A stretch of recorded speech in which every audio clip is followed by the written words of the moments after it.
Hi everybody, my name's Thomas Quinn, and this is Undeniable.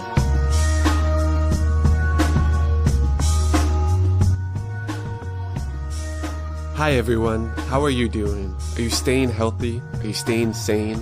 Here at UndeniablePod, we are taking a break from our traditional interviews during the pandemic, but I've been working on recording an audiobook for my novel, The Happy End. I'm offering it up for free here, 5 chapters at a time. So if you haven't, please subscribe, please like, please rate. I hope you listen and enjoy, and would love to hear from you about any thoughts or comments. Stay safe, stay strong, stay committed. We're in this together.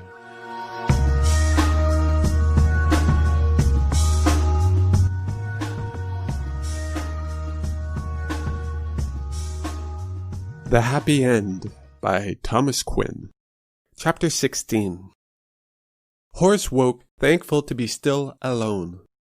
Outside his hut, Francisco was sitting on a piece of driftwood, watching the waves. "Hey, kiddo, what you doing?" he asked with grandfatherly playfulness upon approach. "I'm waiting for you." Francisco's smile could blind the sun. "You've missed classes this week. They gave us a new teacher. They said they weren't sure if you were coming back." "I'll be back. I just had some things to take care of. Did a bit of traveling, that's all." He sat next to him, sharing his gaze out to sea. "Traveling?" said Francisco with surprise. "I thought that wasn't allowed." "Well, I received special permission. They needed my help with one of the antimatter projectors." Lying to a child, thought Horace, a new low. "Really? Wow, I wish I could see one. Will they be ready? My dad doesn't think they will, but Mom always says he's joking, though I don't think he is. There are only 102 more days.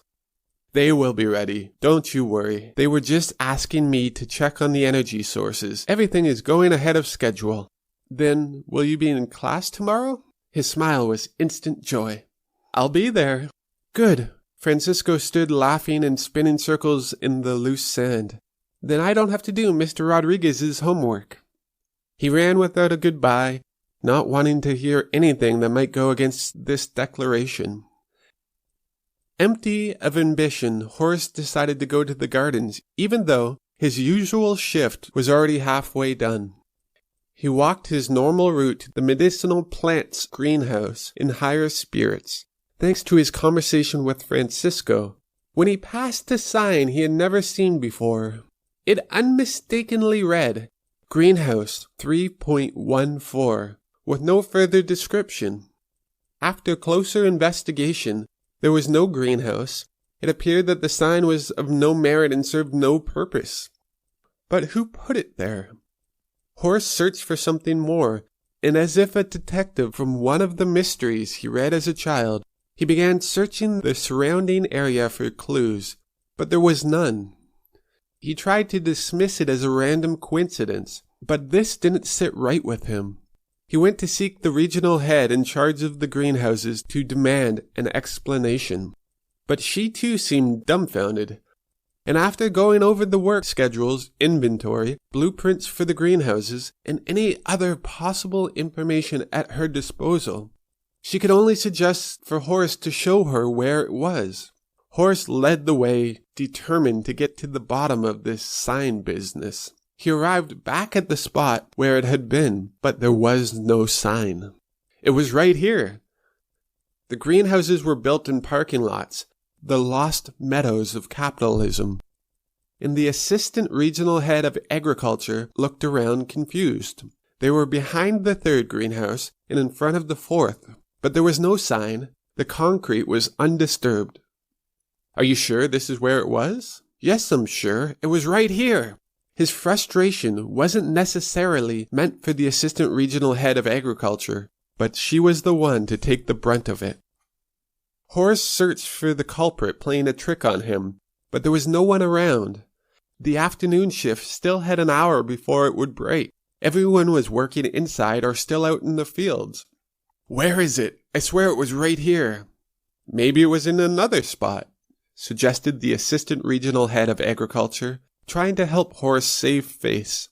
There was obviously no sign, nor had there ever been one where they were standing. It was here, I tell you. Just leave me alone."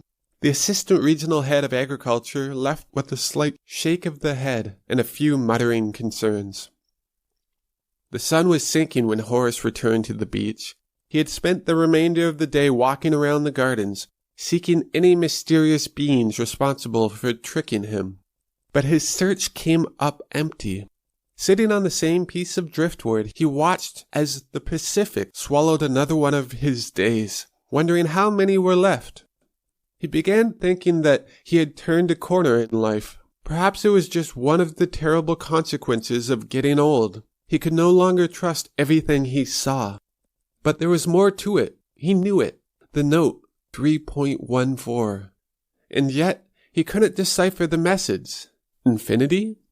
Life is non-repeating? He began questioning if perhaps he had made it all up. He even closed his eyes tight, focusing all his energy as if to regain any lapse in his sanity, only to open them again and look down at the sheet of paper to see if the numbers disappeared. They didn't. Was the sign a momentary slip? What about the elderly man? Emily?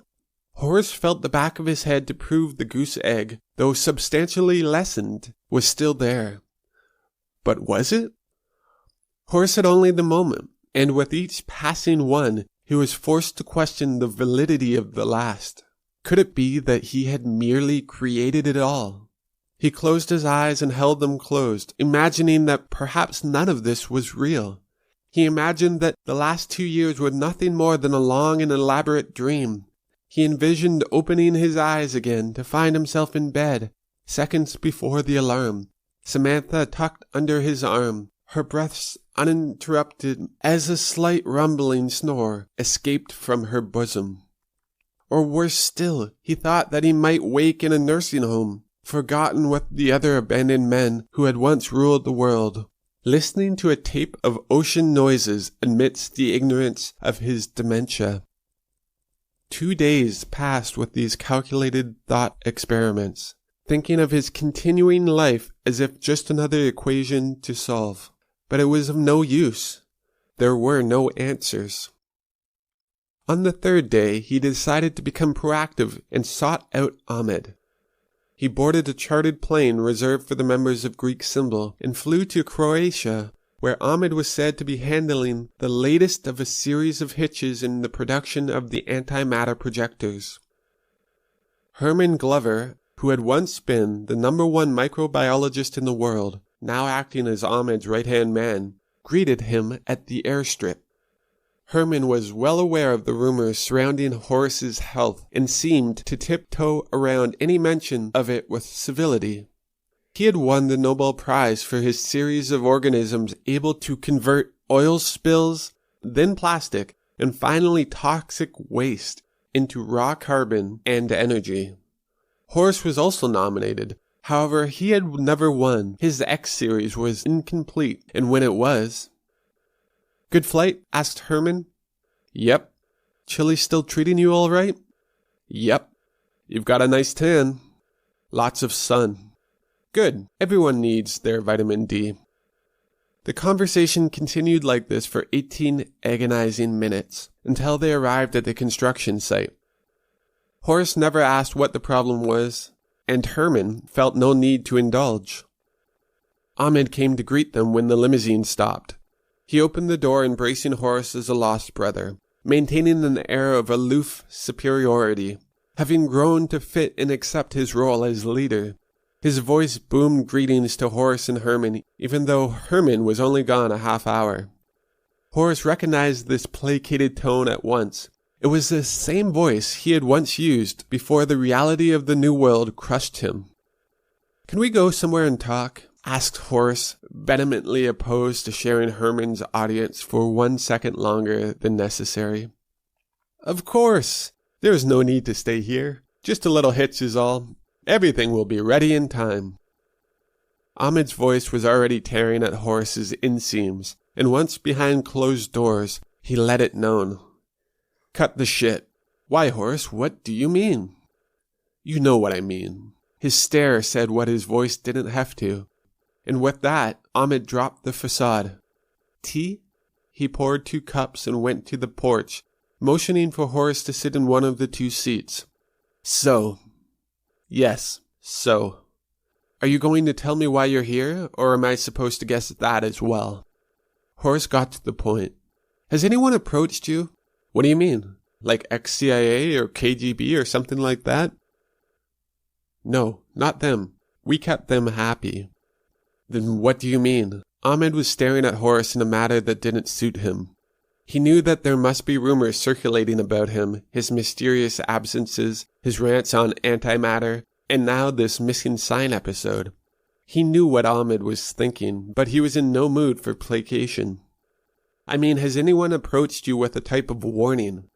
Warning? No, can't say they have. Beyond, of course, the latest workers' strike.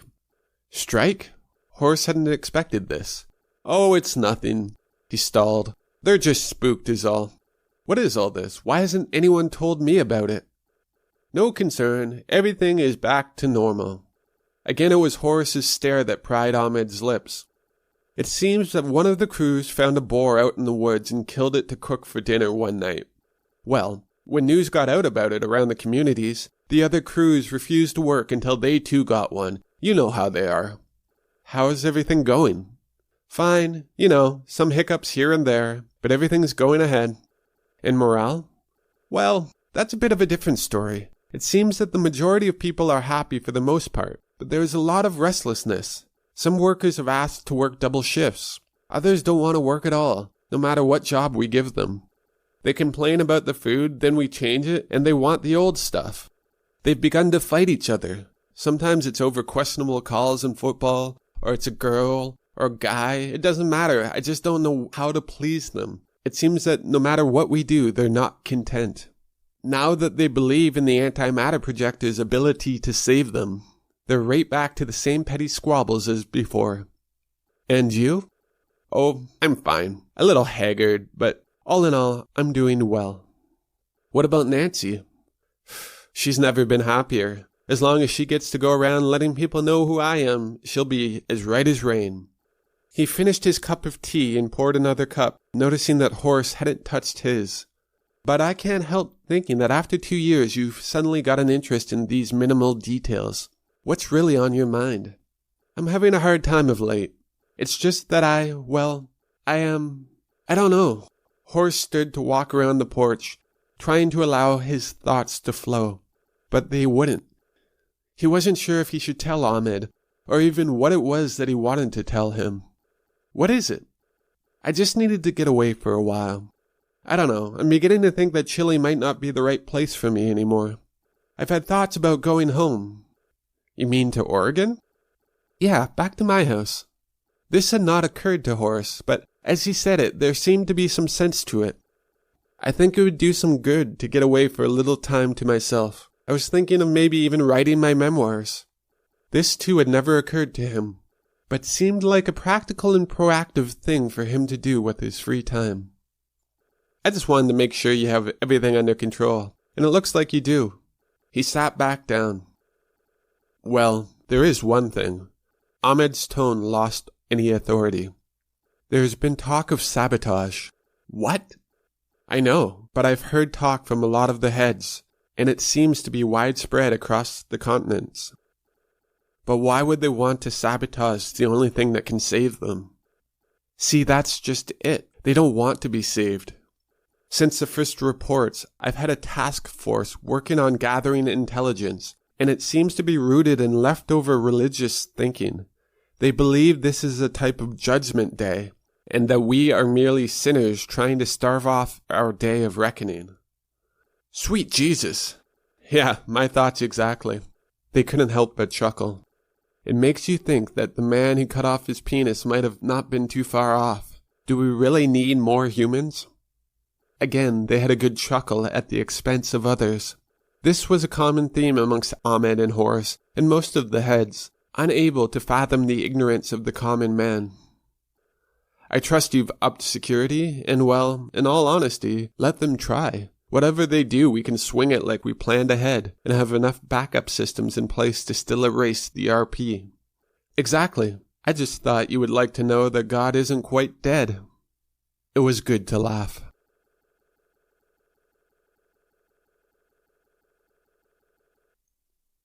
Chapter 17. "Good to have you home, sir," greeted the lead head of the American West Coast on the airstrip outside of Portland, Oregon. Good to be home. The word seemed foreign to Horace, but he wanted to believe. They drove towards the coast, seeing firsthand the aftermath of the initial fallout. What separated the U.S. from the rest of the world was that when rioters took to the street, they were armed with semi-automatic rifles, AR-15s, AKs, sawed-off shotguns, flamethrowers, and in some cases even rocket launchers. And if by the rare chance someone was without one of these instruments of death, rioters could break into one of the dozen gun or pawn shops located on every main street in every town or city across the good old US of A. What ensued was a type of masochistic orgy of chaos. Gunfire echoed out in every street, fires burned, and gangs of youth who had felt the years of victimization by the social paradigm in place turned into the only order. City blocks were divided into territories as a society who had idolized the outlaw returned to street justice. Graffiti markings on street signs signified which group the territory belonged, and though the report and the authority of the New World had spread modestly, there were still large territories that refused to buy into it. Communism, which the New World was essentially based, was rejected fervently. Years of propaganda had trained the populace that sharing was un-American. Some communities had created gardens based on the report, but in most cases, people were left to fend for themselves or in small clans. There were no official numbers on how many people had died or how exactly people were able to survive without organized food, medicine, or resources, but estimates were that 300,000 perished in the first 48 hours. 300,000! Screamed Horace. Yes, sir. It seems that most of the ammunition was used in the original reaction period. The rest is being stockpiled.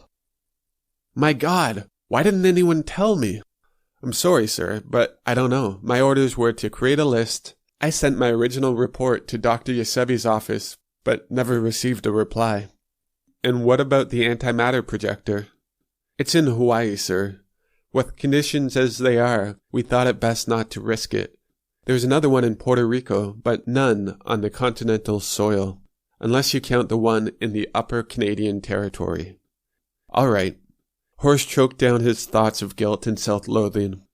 Are we almost there? It seems like this is taking much longer than it used to. We are waiting for the ferry, sir. Ferry? Confusion gripped Horace. What ferry? Most of the bridges are impassable or located in hostile areas. I'm afraid it's the same with the major interstates. We are going to have to go out to sea and come in via the beach. The West Coast American head sat across from Horace, reporting on the state of affairs as any good military commander. There was no hint of emotion behind anything he said. He was merely relaying the specific facts asked of him, passing them up the chain of command. No. Take me back to the airstrip. Get me in the air as soon as possible. Horace thought he was going to be sick. He began hyperventilating. Yes, sir. The West Coast American head tapped on the glass divider and relayed the information to the driver, who immediately pulled a U-turn on the abandoned two-lane highway and headed back to the airstrip. In the air, Horace tried to calm his nerves by staring into the eyes of the reporter, watching the second news segment of the day. He let his eyes close to the sound of her voice, welcoming darkness. On this December 25th, with 85 days until RP Day, it is my honor to report that everything seems to be in perfect order. Sweet Jesus, Horace thought. What have I done?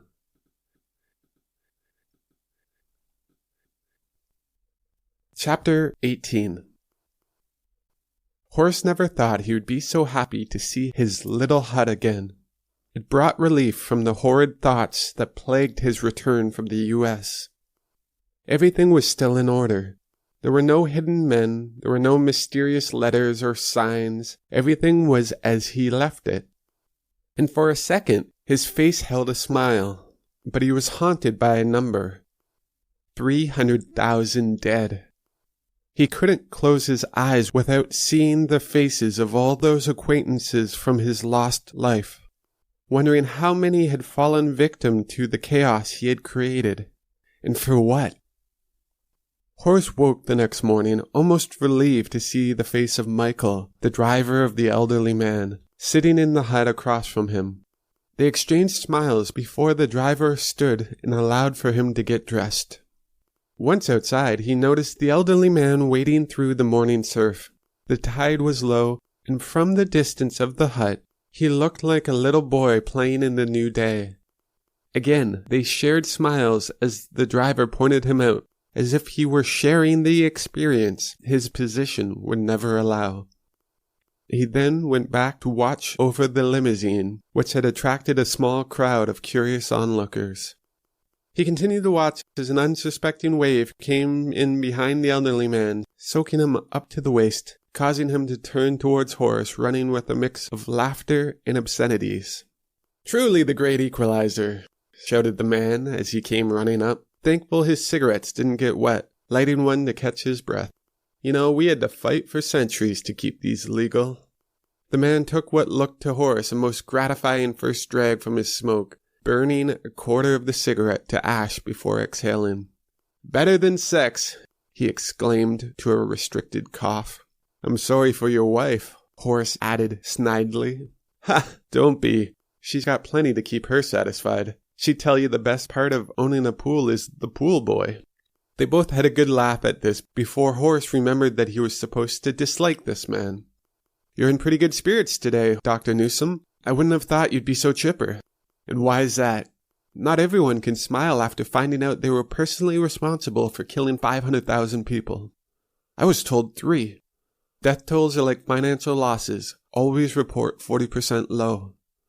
Horace's body went limp. His arms pulled his shoulders down, as if carrying the lost bodies of his selfish revolution. "Why are you here?" he asked, empathizing with the seashells left behind by the night's tide. "I wanted to see if you were tired of living amongst the status quo. Are you ready to fill your seat at the table where you deserve to be? And I suppose it's as easy as saying yes, and off we go." His jadedness had returned in full force. "Well, there will be some things that you'll have to do to prove," the man trailed off. "But yes, that's pretty well the gist of it.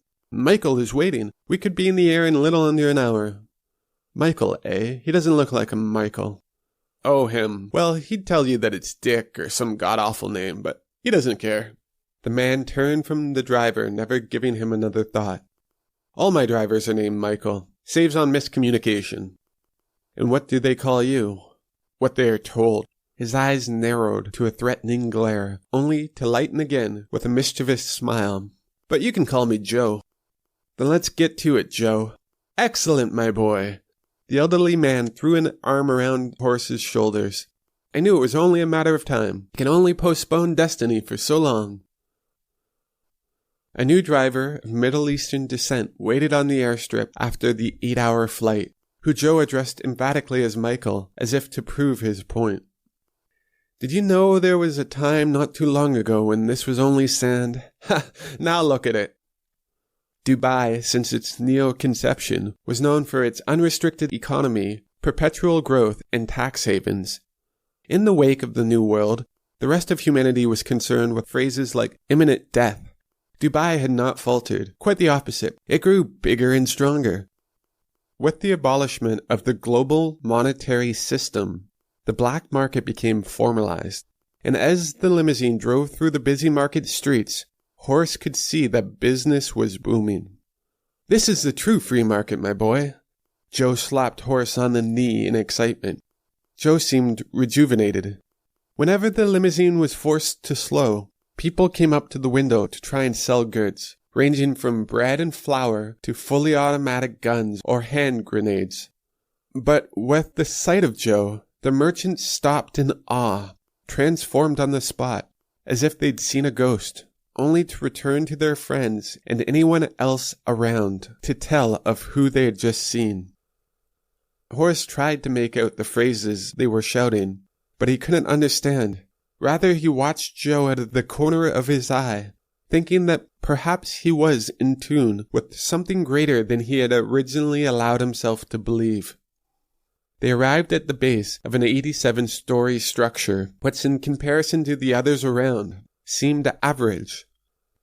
The driver entered through an underground parking lot where the luxury of the building's true extravagance became apparent. What Horace had originally believed to be the garage was in fact an inner courtyard that opened to the sky 85 stories above, and the thunderous bass of a roaring waterfall falling from the heavens. "Biggest in the world!" exclaimed Joe with only half-hearted interest, as if it were merely a trickling stream. They entered a lobby where they were taken up a glass elevator behind the waterfall to the 85th floor. The secretary looked annoyed to see him, staring with a curious eye at Horace, who said nothing and waited for Joe to proceed. "Are they all here?" asked Joe to the secretary. "Yep, and they have been all morning." She handed him a bottle of rye. "Here, if I were you, I wouldn't go in there empty-handed." "Thanks, doll, you're the best." "Joseph, I'll never be your doll." Her words curt and empty. She barely looked up from her computer screen in the day's first news segment. "Everything's ideal," came the young reporter's heavenly song. Joe ignored her and opened the double doors with Horace one step behind him. "Good morning, gentlemen." "Don't you mean afternoon?" replied a gruff voice from the man at the head of the long conference table where 28 other men sat. "I was just getting to that," said Joe, uncorking the bottle and passing it to the man closest to him, who inspected the label diligently before pouring himself a stiff drink and then passing it along down the line. "This him?" said the same gruff voice from the head of the table. "Ladies and gentlemen, I'd like to introduce you to Dr. Horace Newsom." Horace stood there like a child on the first day at a new school, waiting for either his acceptance or his rejection. "I don't see any ladies here," was all the gruff voice replied, to a small chorus of laughter from those closest to him, reverberating down the lines until it reached the younger men nearest to where Horace and Joe stood, still barely inside the doorway. "He's a little old, isn't he?" questioned the man to the immediate right of the man at the head of the table. "You've still got 10 years on him," retorted Joe smugly. "And tell me again, how many new societies have you created, Preston?" He turned to Horace. "Don't listen to him. He's just bitter because it was his idea to fire you in the first place. A lot of good that did, didn't it?"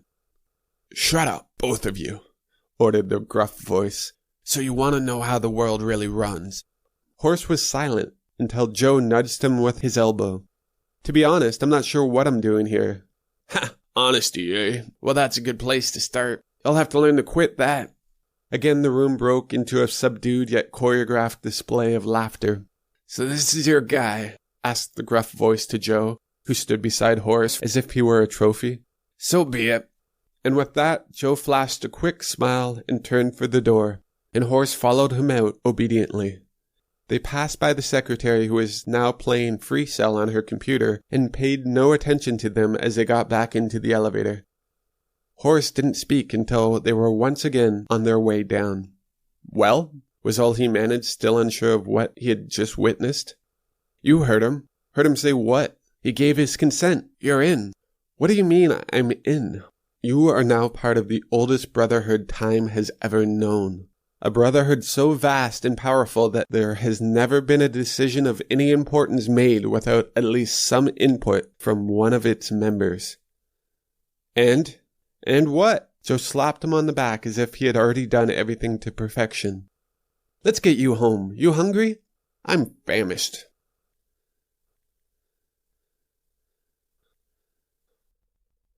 The Happy End by Thomas Quinn. Part 2. The Forgotten Utopia. Chapter 19. 2 weeks passed without word from Joe or his band of elderly white men. This was just fine by Horace. He had noticed a few faces of color sitting at their table, but assumed they possessed the same desires he attributed to greedy old white men. His stepfather was one of these men. He was a man of influence and power on a smaller scale in Oregon, owning many small businesses. He loved nothing more than to flaunt his wealth through his overpriced sports cars and beach house. Horace had once thought it was this type of lifestyle that attracted his mother. It had to be. There was little else he had to offer anyone. He never forgave her for disgracing his father's name by allowing him into her bed. He couldn't understand why she did it. That is, until the loss of Samantha, when he finally realized how lonely his mother must have been, and that feeling of betrayal he now shared. Till death do we part. He returned from his shift in the gardens to find a brown paper package on his chair, stirring curious memories of the old-world tactic of mail bombs. Horace looked at the package quizzically for a while before opening it. He held little value for his life anymore. It was quite the opposite. He thought it a noble end to be worthy of such an act. He could see his epitaph, bomb-worthy. Inside the package, there was a list of directions, a smaller package that he assumed to be supplies, and a book with a leather cover that, at first glance, he mistook for the Bible. "I should have known," muttered Horace to himself as he threw the book on his bed, taking a greater interest in the other objects. The list was titled Objective, numbered in 5 easy steps, which didn't leave much to the imagination. Objective: 1. Eat cake. 2. Drink tea. 3. Read book. 4. Wait for further instructions. 5. Destroy all evidence. Horace unwrapped the foil, revealing a rather large piece of chocolate cake and 2 tea bags. The cake was wrapped in plastic and had a sticker saying, "Eat me," while the tea bags were labeled, "Drink me." This was in case the complexity of the list was too much for him. All in all, Horace was fairly unimpressed by the whole ordeal. He put the cake on his dresser, and the tea in the container he kept the rest of his tea bags. It was still early. He was a coffee man in the morning. He went out to the beach to see if there was any other sign of Joe, but found none. So with little else to do, he went to his favorite spot to watch the ocean, have his coffee, and peruse through the leather-bound book. There wasn't much to it, beyond the fact that it was definitely not the Bible. The table of contents was broken into different time frames, the first predating Christianity, and ended with a section that read 2025 to present. He flipped through the pages with no real directive, taking in pages here and there. After 20 random pages or so, he began to realize a common theme. 2 direct sides were defined, just as Emily had said, just as human nature seemed to determine must occur. There was the Brotherhood and the heretics. The propaganda was fascinating to Horace. Some events were documented extensively, such as certain gold discoveries and oil reserves, with maps, deeds, and other key points of interest. Others, such as the Second World War, contained only the phrase, "Objective completed," followed by a copy of the entire natural wording of the Monroe Doctrine. It appeared the Brotherhood had no other concerns beyond the spread of their investments and acquiring of resources, which in turn allowed them to influence and control trade and policy restrictions in every government around the world.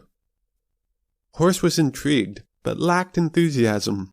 He sifted backwards through the pages to the First World War and its links to Iraq, something he had never heard mention of before, though with the world's military forces shifting from coal to oil at the time, it made sense in hindsight.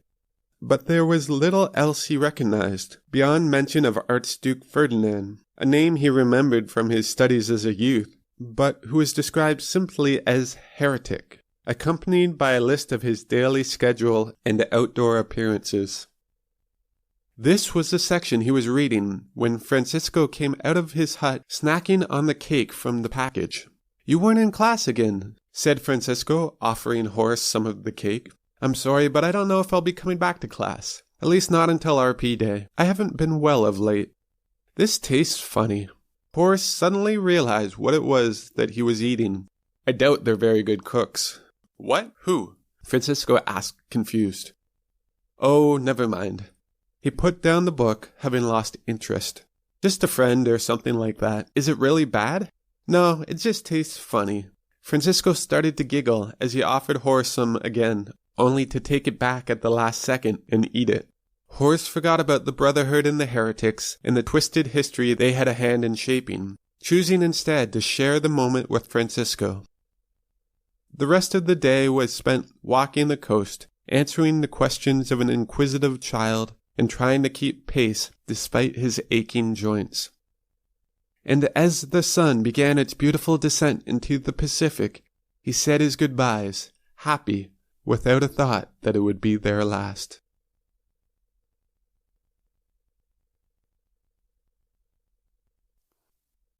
Chapter 20.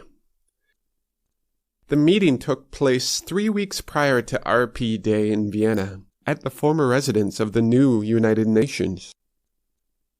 Whispers of revolution could be heard in the echoes of the main chamber. Over the passing months, resistance numbers rose tenfold, and the members of Greek Symbol were baffled.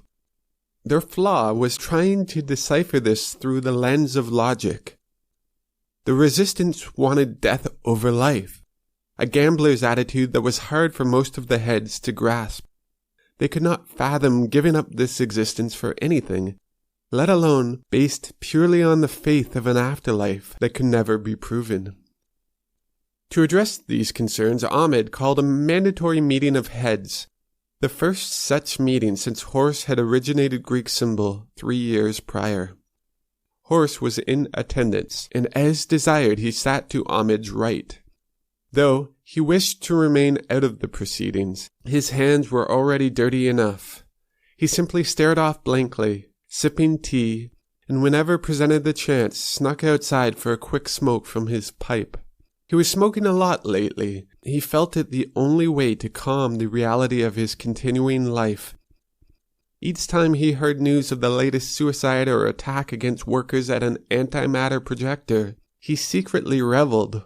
He too had desires for destruction, but when lost in the fog of smoke, he was free to appreciate the subtleties of life, finding the ability to laugh again.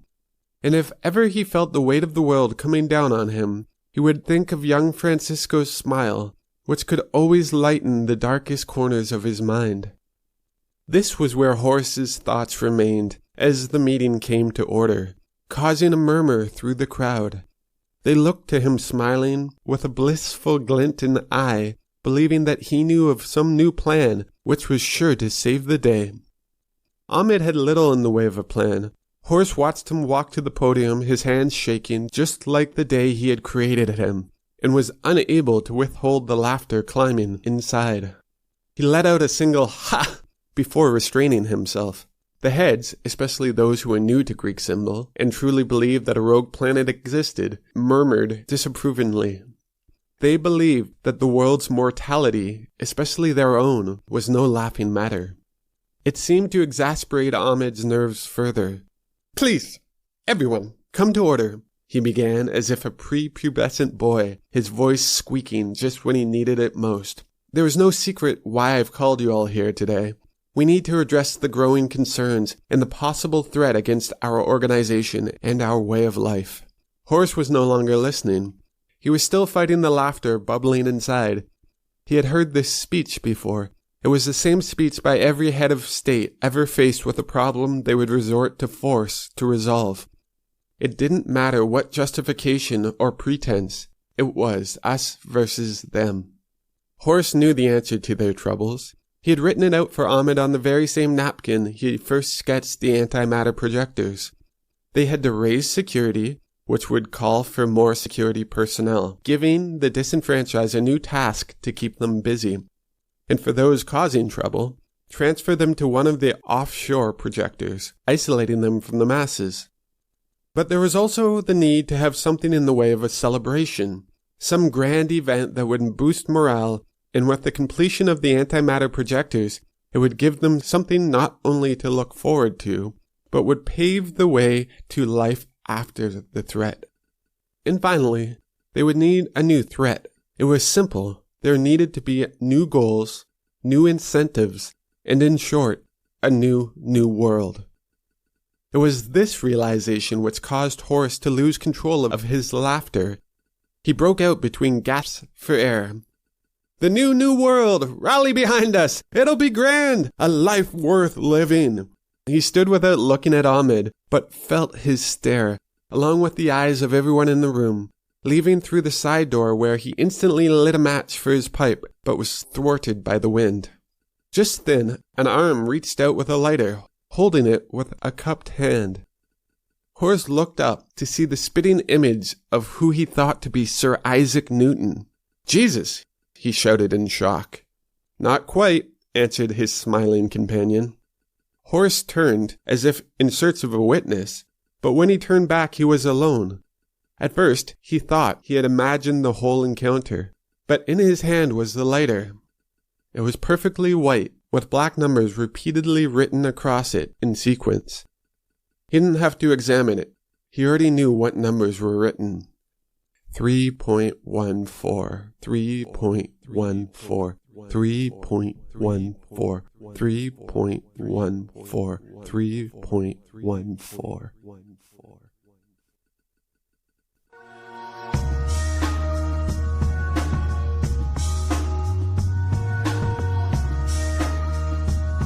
So there it is, guys. Thanks again for listening. Please subscribe on whatever platform you're listening to this. It really helps me keep going, seeing the numbers gradually climb. Any like, any share, any review really helps us out in the algorithm. And as we all know, the algorithms rule our life. So let's take the power back, give us a little bump.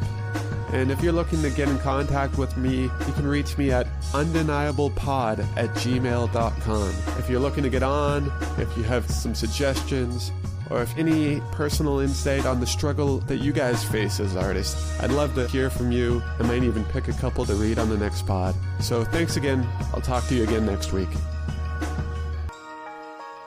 Undeniable is a creation from Tomcast Industries. Theme music was created by Tony Malik.